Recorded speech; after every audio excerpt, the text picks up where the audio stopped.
Hello and very good morning to all of you. आप सभी का स्वागत है आज की करंट अफेयर क्लास में। तो आज डेट हो गई है 3 दिसंबर 2020। तो आज की करंट अफेयर क्लास में हम 3 टॉपिक डिस्कस करेंगे। पहला हमारा टॉपिक है सर्वोच्च न्यायालय की अवमानना। देखो, यह टॉपिक कुछ खास तो नहीं है, लेकिन एक इम्पॉर्टेंट न्यूज़ है जो हमें डिस्कस करनी थोड़ी ज़रूरी है ताकि आप तक कुछ ज़रूरी जानकारियां पहुंच सके। तो पहला टॉपिक हम सुप्रीम कोर्ट की अवमानना यानी कंटेम्प्ट ऑफ कोर्ट को लेकर के डिस्कशन करेंगे। दूसरी हमारी जो न्यूज़ है वह है कोविड 19 की वैक्सीन को लेकर के। हाँ, कोविड 19 की वैक्सीन जिसका हमें इंतजार था, शायद अब हम यह मान सकते हैं कि वह वैक्सीन आ गई है और अब वो नेक्स्ट वीक से अवेलेबल हो जाएगी। बट अभी इंडिया को लेकर के कोई स्टेटमेंट नहीं है किसका है कैसे है, इसको लेकर के हम बात करेंगे। उसके बाद हमारा थर्ड टॉपिक है US India counter narcotics working group. तो नारकोटिक्स वर्ड तो मुझे शायद लगता है कि आप तक बहुत इजीली पहुंच गया होगा, आप समझ गए होंगे इसको, क्योंकि पिछले समय में बॉलीवुड वगैरह को लेकर के जो भी न्यूज़ बन रही थी और सभी जगह पे ट्रेंड्स थे, चाहे फिर ट्विटर हो, इंस्टा हो, फेसबुक हो, व्हाट्सएप वगैरह, सब जगह पर हम नारकोटिक्स वर्ड्स को बहुत ज़्यादा ही यूज़ कर रहे थे। तो एक नारकोटिक का मतलब यही होता है कि ड्रग्स। तो इसको लेकर के भारत और अमेरिका के बीच कुछ वर्किंग ग्रुप वगैरह हुआ है, बैठक हुई है, कुछ बातचीत हुई है। तो थोड़ा सा डिस्कशन इसके ऊपर भी करेंगे। तो बिना देर के क्लास शुरू कर लेते हैं। पहले हम सर्वोच्च न्यायालय की अवमानना को लेकर के बात कर लेते हैं। देखो, सर्वोच्च न्यायालय की अवमानना एक ऐसा टॉपिक है जिसको हम पिछले समय में भी अपनी क्लास में डिस्कस करते हुए आए थे।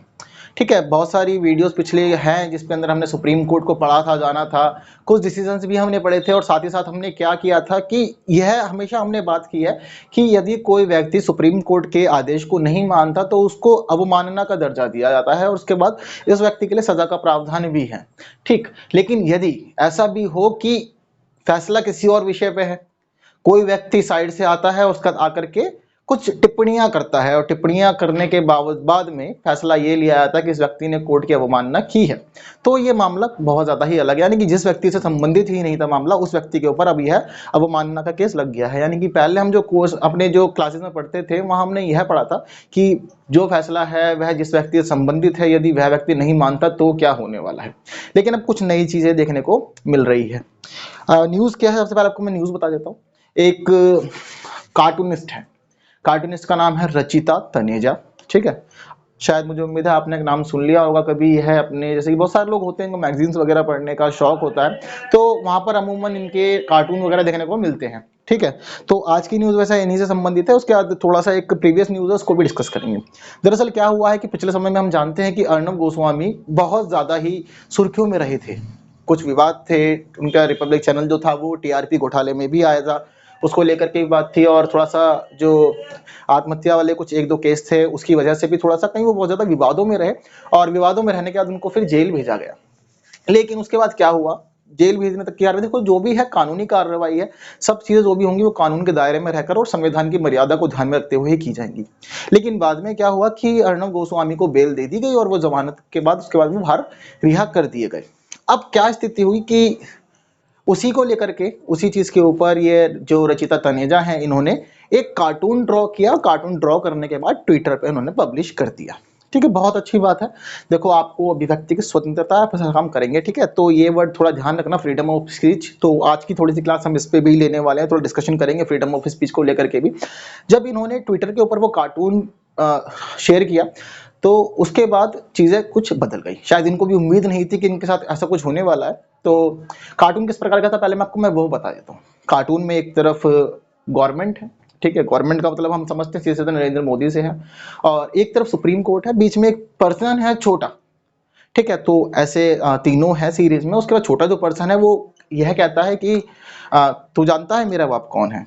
ठीक है, इस तरह से स्टेटमेंट थी पूरी की पूरी। तो कहीं ना कहीं वो छोटा जो व्यक्ति था वो यह शो कर रहा था कोर्ट की तरफ कि जैसे कि नॉर्मल टैगलाइन होती है, बहुत सारी मूवीज हो गई है, एडवर्टाइजमेंट वगैरह है, हम सब जगह पे देखते हैं। तो कहीं ना कहीं जो कार्टून था वो यह डिस्क्राइब कर रहा था कि जो वह छोटा आदमी है वो गवर्नमेंट की तरफ, गवर्नमेंट का पर्सन है, तो इस वजह से आप सजा उसको नहीं दे सकते। तो इसको लेकर के कल के वेणुगोपाल जो हमारे देश के अटॉर्नी जनरल हैं उनकी स्टेटमेंट आई और उन्होंने इस मामले को पूरे को कंटेम्प्ट ऑफ कोर्ट का दर्जा दिया। अब इसके बाद अब रचिता तनेजा के खिलाफ कार्यवाही चलाई जाएगी। ठीक है, तो ऐसी स्थिति में क्या पता लगता है कि आप कभी भी कोर्ट को यह मत सिखाइए कि काम किस प्रकार से किया जाता है। और जैसा कि जितना हम जानते हैं, कोर्ट भली भांति जानता है कि उसका काम क्या है और वो कैसे करना है। के वेणुगोपाल साहब कौन है मैं बता देता हूँ, अटॉर्नी जनरल ऑफ इंडिया है। पिछली क्लास 30 में हमने अटॉर्नी जनरल ऑफ इंडिया के बारे में डिस्कशन किया था और के वेणुगोपाल साहब के बारे में भी हमने उसमें चर्चा की थी और बातों को जाना समझा था। ठीक, यह ऐसा पहला मामला नहीं है जब कंटेम्प्ट ऑफ कोर्ट सुर्खियों में बना है और रचिता तनेजा का नाम आया है। इससे पहले भी एक पर्सन थे जिनके ऊपर कंटेम्प्ट ऑफ कोर्ट की बात आई थी और उनके खिलाफ भी फिलहाल कार्यवाही चल रही है। ठीक है, कौन थे वो पर्सन, शायद नाम आपने सुन लिया होगा, कुणाल कामरा। ठीक है, ऐसे मेरी शक्ल मत देखो, कुणाल शाक्या नाम है मेरा। ठीक है, कुणाल कामरा की बात हम कर रहे हैं। ठीक है, मैं सस्पेक्ट नहीं हूं यहाँ पे। तो अब कुणाल कामरा का क्या था, उस समय उन्होंने भी सुप्रीम कोर्ट का जब यह काम हुआ था, अर्णब गोस्वामी की रिहाई कर दी थी, तो उसके बाद उन्होंने भी कुछ ट्वीट्स किए थे इसको लेकर के। तो उसके बाद जब ये बात के वेणुगोपाल साहब के पास गई थी तो उन्होंने इसे कंटेम्प्ट ऑफ कोर्ट का दर्जा दिया था और उसके बाद इनके खिलाफ भी कार्रवाई शुरू कर दी गई थी। ठीक, तो मुझे उम्मीद है शायद अब तक हम मामला समझ गए होंगे कि मामला किस प्रकार है। तो अब काफी सारे व्यूअर्स होते हैं, देखते हैं, समझते हैं, हर जगह पे जाते हैं। ठीक है, हर तरह के लोग होते हैं। ठीक है, पहले तो मैं कुणाल कामरा साहब के बारे में आपको एक बात बता दूं कि यह एक स्टैंड अप कॉमेडियन है। जैसे मैंने आपको बताया रचिता तनेजा जो है यह है कार्टूनिस्ट है, तो Kunal Kamra stand up comedian है। लेकिन हाँ, कभी कभी मुझे शायद ऐसा लगता है कि इनकी जो स्टैंड अप कॉमेडी है तो उससे मुझे ऐसा पता लगा कि शायद मोदी जी ने जन्म जो खासतौर पर लिया है वो इन्हीं के लिए ही लिया है, क्योंकि इनकी हर एक स्टैंड अप कॉमेडी जितनी भी वीडियोस है सबके अंदर मोदी जी का मेंशन जरूर है। ये मोदी जी के बिना अपनी वीडियो बनाते ही नहीं है, शायद ही कोई हो तो हो, आज तक मैंने वैसे देखी नहीं, वरना तो खैर हर जगह मोदी जी को साथ लेके चलते हैं ये। तो अब ऐसी स्थिति में क्या है कि देखो, आप बहुत सारे लोग ये कहते हैं कि भाई यहाँ पर आकर के बात चलती है, के वेणुगोपाल साहब जो अटॉर्नी जनरल है उन्होंने भी ये बात कही कि आजकल जो हमारे देश की जनता है यानी कि आम पब्लिक है, सब आते हैं आम पब्लिक के अंदर। देखो, मैं डायरेक्ट नहीं कह रहा किसी को भी, ठीक है ना, पब्लिक का मतलब सभी होता है, तो पब्लिक में मैं खुद भी आता हूँ। तो अटॉर्नी जनरल साहब ने अभी तक यह बताया है कि आम पब्लिक को यह लगता है कि हमारे पास फ्रीडम ऑफ स्पीच है और फ्रीडम ऑफ स्पीच के तहत हम कुछ भी कर सकते हैं। कुछ भी का मतलब कुछ भी कह सकते हैं, किसी के बारे में कुछ भी टिप्पणी कर सकते हैं। भाई देखो, हमारे पास फ्रीडम ऑफ स्पीच है, उसके बाद हम ये टाइटल दे देंगे और उसके बाद हम बच के निकल जाएंगे। देखो, ऐसा नहीं होता। ठीक है, यह जो वर्ड है ना फ्रीडम, ये वर्ड वहीं जाकर ये खत्म हो जाता है जहां किसी दूसरे बंदे की फ्रीडम शुरू हो जाती है। ठीक है, तो खासतौर पर बात हम इसी के ऊपर करने वाले हैं। बहुत सारे लोग हैं भाई, देखो आप वीडियो देख रहे हो सकता है आप 12th पास हो, क्या पता अभी आप स्कूलिंग ही कर रहे हो, या पता अंडर ग्रेजुएशन कर रहे हो, या फिर इसके अलावा पोस्ट ग्रेजुएशन कर रहे हो, आप कुछ भी कर सकते हो, क्या पता आप वर्किंग पर्सन हो। ठीक है ना, तो कहीं ना कहीं क्या होता है, फ्रीडम ऑफ स्पीच को लेकर के हमारे मन में एक ना अलग ही क्लियरिटी होती है कि भाई हम कुछ भी कह सकते हैं। ठीक है, लेकिन यहाँ पर कुछ भी नहीं होता। यहाँ पर आपको संविधान ने अधिकार दिया कि आप सोचते हैं अच्छी बात है उसको बयां करें, लेकिन अब ऐसा भी नहीं आप किसी दूसरे बंदे की फ्रीडम को नुकसान पहुंचाएं। तो आपका जो फ्रीडम ऑफ स्पीच है ये कहीं ना कहीं वहां जाके खत्म हो जाता है जहां से किसी दूसरे व्यक्ति की फ्रीडम शुरू होती है। बहुत सारे लोग अमूमन सब ऐसा काम करते हैं कि हम सभी गवर्नमेंट को क्रिटिसाइज करते हैं। ठीक है, चाहे वो सेंट्रल गवर्नमेंट हो या वो हमारी स्टेट गवर्नमेंट हो। ठीक है, हर जगह पे तो क्रिटिसिज्म होता है, सभी लोगों की विचारधाराएं अलग अलग हो सकती है, मतभेद हो सकता है सभी के बीच में, तो ऐसी स्थिति में क्रिटिसिज्म देखने को मिलता है। लेकिन अगर हम देखें गवर्नमेंट के मामले में तो देखो वहां क्रिटिसिज्म किया जा सकता है, लेकिन यदि आप अच्छे और उचित शब्दों का प्रयोग करते हैं तो। ठीक है, अब वहां पर यह स्वीकार्य क्यों है, वहां ये इसीलिए स्वीकार्य है क्योंकि गवर्नमेंट जो है वह आपके द्वारा बनाई गई है, तो इसलिए सरकार उत्तरदायी होती है आपके प्रति। तो ऐसी स्थिति में आप वहां प्रश्न भी पूछ सकते हैं, आप उसको क्रिटिसाइज भी कर सकते हैं। ठीक है, उसको लेकर के ऐसा कोई भी व्यवधान नहीं है कि उसको आपके लिए वहां पर अवमानना का केस दर्ज होगा, आप कुछ करेंगे। तो बहुत सारे लोग क्या करते हैं कि वो सोचते हैं कि जब हम सरकार को बोल सकते हैं तो हम कहीं भी घुस जाएंगे, तो ऐसा भी संभव नहीं है।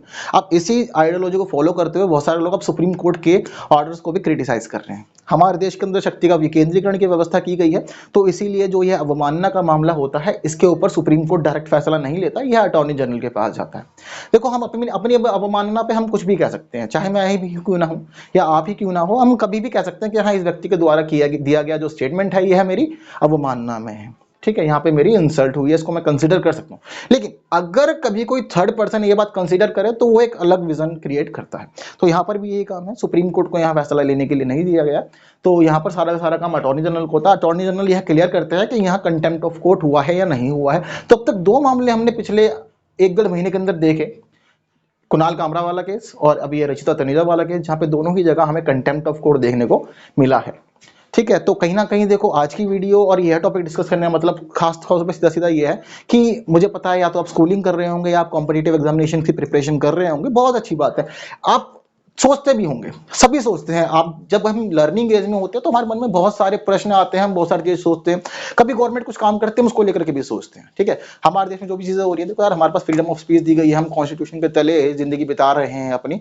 ठीक, तो हमारे सब मन में होता है, और खासतौर पर शायद मैं यह भी मानता हूँ कि जो इंसान खासतौर पर अच्छी खासी पढ़ाई कर रहा है, जो पढ़ रहा है, चीजें समझने की कोशिश कर रहा है, कुछ नया नया ट्राई कर रहा है, केवल वही इंसान सोच सकता है। जो कुछ नहीं कर रहा है वह कुछ सोच भी नहीं सकता। बहुत अच्छी बात है, अगर आपके मन में ऐसा कुछ आता भी है तो आप ऐसी स्थिति में बोलिए, लेकिन कुछ अच्छे शब्दों का प्रयोग करें, जिससे कि आप कभी भी इस प्रकार की सुर्खियों में ना आए और कोई भी एक्शन आपके खिलाफ ना लिया जाए। ठीक है, वरना ऐसा भी होता है कि बहुत सारे लोग बाद में कहते हैं कि सर अगर बता दिए होते तो अच्छा होता। ठीक है, तो देखो काफी सारे लोगों को मैंने देखा है, वो टिप्पणियां करते समय देखते नहीं है हमने किस प्रकार शब्दों का प्रयोग किया है। आप गवर्नमेंट को भी क्रिटिसाइज कर सकते हैं, बहुत अच्छे से कर सकते हैं, आप उसके लिए बहुत अच्छे से स्टेटमेंट रख सकते हैं, लेकिन आप शब्दों का यदि अच्छा प्रयोग करते हैं तो काफी लोगों को मैंने देखा है वो अपनी बात रखते हैं। जैसे कि फिलहाल अगर हम देखें तो दिल्ली ब्लॉक्ड है जस्ट बिकॉज ऑफ फार्मर्स। क्यों ब्लॉक्ड है? कहीं ना कहीं हमने देखा था कि पिछले जो फार्मर एक्ट्स जो आए थे उनको लेकर के कहीं ना कहीं किसान जो थे वो नाराज थे, और जिसकी वजह से उन लोगों ने स्टार्टिंग से ही प्रोटेस्ट किया था। वो प्रोटेस्ट अभी भी जारी है, जिसकी वजह से दिल्ली में भी बहुत सारी प्रॉब्लम्स चल रही है, और किसान अलग अलग स्टेट्स के दिल्ली में ही आए हुए हैं। बुराड़ी के पास ग्राउंड है, तो वहीं पर सब अभी बैठे हुए हैं, यह भी पता लगा था। तो कहीं ना कहीं क्या है कि आप सब चीजें, किसानों को देखो कब से प्रोटेस्ट कर रहे हैं, सब चीजें कर रहे हैं, उसके बावजूद गवर्नमेंट कहीं ना कहीं कोशिश कर रही है कि उनकी बातों को सुना जाए और अपनी बातें भी उन तक पहुंचाई जाए। ठीक, तो शायद मुझे लगता है कि आप तक यह सभी बातें पहुंच गई होंगी, और आप फ्रीडम ऑफ स्पीच को लेकर के चीजें जानी होंगी आपने कि फ्रीडम ऑफ स्पीच का वास्तव में मतलब क्या है।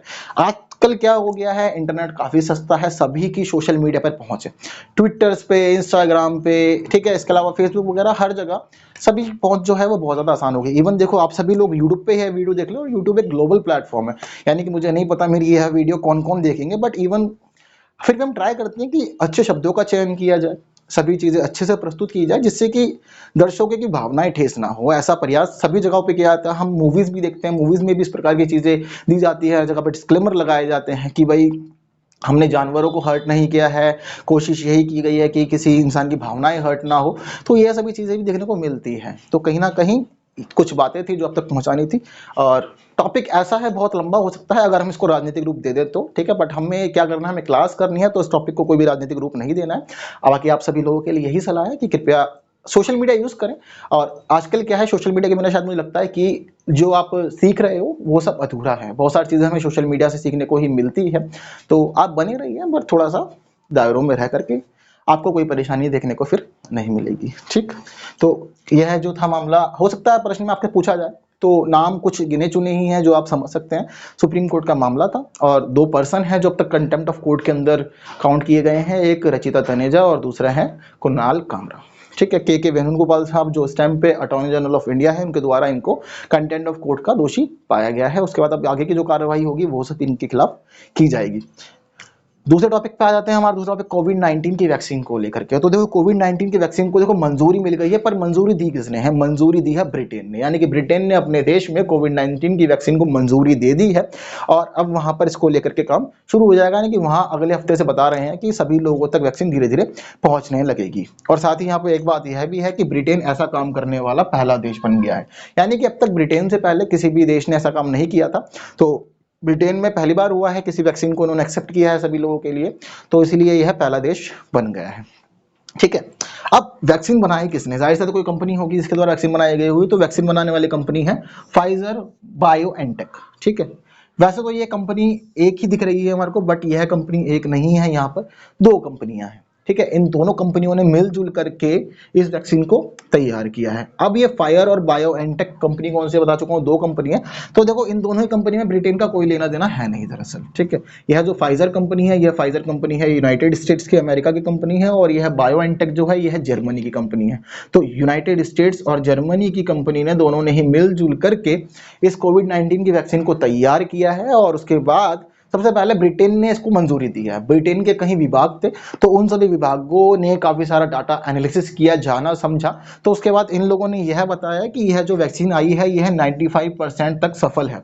यानी कि अब तक जितने भी ट्रायल हुए, जितने लोगों पर इसको कोशिश ट्रायल किया गया, तो यह वैक्सीन 95% तक सक्सेसफुल हुई है। साथ ही साथ यहाँ पर यह भी देखा गया कि यह वैक्सीन हर एज के लोगों पर सफल रही, यानी कि एज कोई भी हो, जेंडर कोई भी हो, सभी के लिए ये वैक्सीन कारगर रही थी, सब जगह पर ये सफल हुई है। उसी के बावजूद जाकर के अब इन लोगों ने क्या किया है, उसी के बाद इस वैक्सीन को ब्रिटेन में एक्सेप्ट किया है। धीरे धीरे आगे इसकी कार्रवाई और होगी, और जिस तरह से यह वैक्सीन आगे बढ़ रही है, शायद मुझे लगता है कि अब काफ़ी और देश भी जो फॉर्मूला यहाँ इस्तेमाल हो रहा है मेडिसिन बनाने में, उस फॉर्मूले को या फिर इस वैक्सीन को ही अपनी कंट्री में भी अपने लोगों के लिए इस्तेमाल करेंगे। तो ब्रिटेन की एक एजेंसी है दवा और स्वास्थ्य उत्पाद नियामक एजेंसी। तो इस एजेंसी के द्वारा सभी चीज़ें देखी गई, जानी गई। जो भी आंकड़ा था पिछला, उस आंकड़े को एनालिसिस किया गया, तो वहाँ पर यह पाया कि इस वैक्सीन के माध्यम से कभी भी किसी को कोई भी गलत इफेक्ट नहीं हुआ, नकारात्मक रूप से कोई व्यक्ति प्रभावित नहीं हुआ है। इसके इफेक्ट पॉजिटिव रहे हैं और जो भी मानदंड इसके लिए तैयार किए गए थे वहाँ ये सफल हुई और 95% तक का जो आंकड़ा है वह इस वैक्सीन की सफलता के लिए दिया गया है। ठीक, तो मुझे उम्मीद है आप यहाँ तक यह टॉपिक भी काफ़ी अच्छे से समझ गए होंगे, आपको ये चीज़ें लग गई होंगी। कहीं ना कहीं कोविड-19 की जो यह वैक्सीन थी ना, इसको लेकर के हम सभी को बहुत ज़्यादा इंतजार था। अगर हम बात करें तो भारत के कंटेक्स्ट में अगर हम बात करते हैं तो हम मार्च से ही बहुत ज़्यादा परेशान थे। लॉकडाउन वगैरह मार्च में ही सब लगा था। कहीं ना कहीं उसके बाद से ही गवर्नमेंट के द्वारा भी बहुत सारी संभावनाएं व्यक्त की जा रही थी और सभी को यही उम्मीद थी कि जल्द से जल्द वैक्सीन आए। तो वह पल अब हम लगता है कि शायद समाप्त हो गया है, वैक्सीन मार्केट में आ गई है। तो वैसे एक चीज़ देखने को यह भी मिली है कि जिस प्रकार से कोरोना का डर लोगों में शुरुआत में रहा था, वह डर बाद में खत्म हो गया। क्यों खत्म हो गया? कहीं ना कहीं हमारे इंडिया के अंदर जो प्लाज्मा थेरेपी का हमने प्रयोग किया और हमारी जो कई दूसरी मेडिसिन वगैरह थी जैसे कि हाइड्रोक्सी क्लोरोक्विन, कहीं ना कहीं इन सभी मामलों में काफ़ी ज़्यादा सफल रही और हम लोगों ने रिकवरी बहुत ज़्यादा अच्छे से किया और हमारे यहाँ जो डेथ रेट है वो भी बहुत ज़्यादा कम है। अगर हम बाकी जो हमारी वैसे वेस्टर्न कंट्रीज अगर हम वहाँ से कंपेयर करते हैं तो काफ़ी ज़्यादा अच्छा काम हमारे देश में हुआ। हमारी गवर्नमेंट ने चीज़ें जो थी वो काफ़ी अच्छे से संभाली। फिर भी उसके बावजूद देखते हैं स्थिति आगे क्या होती है। मेडिसिन यहाँ पर जो वैक्सीन का इंतजार था, वैक्सीन भी आ गई है। तो मैं बता चुका हूँ कि अमेरिका और जर्मनी की संयुक्त कंपनी यानी कि मिलजुल के इन दोनों ने काम किया था, फाइजर और बायोएनटेक ने। तो उसके बाद जाकर के यह वैक्सीन अब तैयार कर ली। साथ ही साथ अब क्या है कि ब्रिटेन में इसको लेकर के सारा काम शुरू हो गया है। ब्रिटेन के स्वास्थ्य मंत्री जो थे उन्होंने भी सभी चीज़ों को लेकर के घोषणा कर दी है, बातें सारी स्पष्ट कर दी हैं। बातें स्पष्ट करने का क्या है कि अब यह क्लियर हो गया कि अगले सप्ताह से यानी कि नेक्स्ट वीक से अब इसको लेकर के काम शुरू हो जाएगा और यह चीज़ बताई गई है कि अब 1 करोड़ वैक्सीन का प्रोडक्शन किया जाएगा और फिर इसके अंदर से लगभग 8 लाख के आसपास जो वैक्सीन है यह ब्रिटेन भेजी जाएंगी। ब्रिटेन भेजने के बाद यहाँ पर भी तैयारी चल रही है कि अगले हफ्ते से लगभग ये 50 अस्पतालों को तैयार रखेंगे वैक्सीनेशन के लिए। इसके अलावा कई अन्य टीकाकरण केंद्र भी बनाए जाएंगे जहाँ पर वैक्सीन लोगों तक पहुँचाई जाएगी और लोगों का टीकाकरण किया जाएगा जिससे कि अब लोगों की जानें बचाई जा सके इस बीमारी से। तो इसको लेकर के सारा काम हो गया है। साथ ही साथ एक देखने वाली बात यह है कि अब यह जो प्रोडक्शन होना है, ये प्रोडक्शन कहाँ होगा? तो जो यह कंपनी जर्मनी की है बायोएनटेक, तो इसका जो सेंटर है वह जर्मनी में ही है, तो वहाँ ये प्रोडक्शन करेगी। वहीं जो दूसरी कंपनी है हमारी फाइजर, या यूनाइटेड स्टेट्स की कंपनी है लेकिन इसका जो ऑफिस है, जो सेंटर बनाया हुआ है, यह बेल्जियम के अंदर है। तो यह बेल्जियम में अपना प्रोडक्शन करेगी। उसके बाद यह जहाँ भी मेडिसिन पहुँचानी होगी वहाँ मेडिसिन पहुँचाने का काम करेंगे। लेकिन हाँ, यह जो मेडिसिन बनाई गई है इसको लेकर के काफ़ी सारी खास बातें हैं जो समझ लेते हैं। सबसे पहली बात यह है कि यह बताया गया है कि जब यह वैक्सीन तैयार होती है तो वैक्सीन को तैयार करने के बाद -70 डिग्री तक के तापमान पर रखा जाता है। अगर हम देखें -70 डिग्री टेम्परेचर बहुत ज़्यादा होता है, तो तैयार करने के बाद इस वैक्सीन को -70 डिग्री तक के टेम्परेचर पर रखा जाता है। उसके बाद कुछ समय तक इसको रखा जाता है। देन लेटर जब यह दूसरे देश में इंपोर्ट हो जाती है, इसको बता रहे हैं कि इसको ट्रैवल करवाने के लिए खास बक्सा बनाया जाएगा, एक खास बॉक्स तैयार होगा जिसके अंदर कहीं जो है इसका जो टेम्परेचर है वो मेंटेन किया जा सके, जिससे कि ये वैक्सीन अपने जो भी काम करने हैं वह सभी काम कर सके।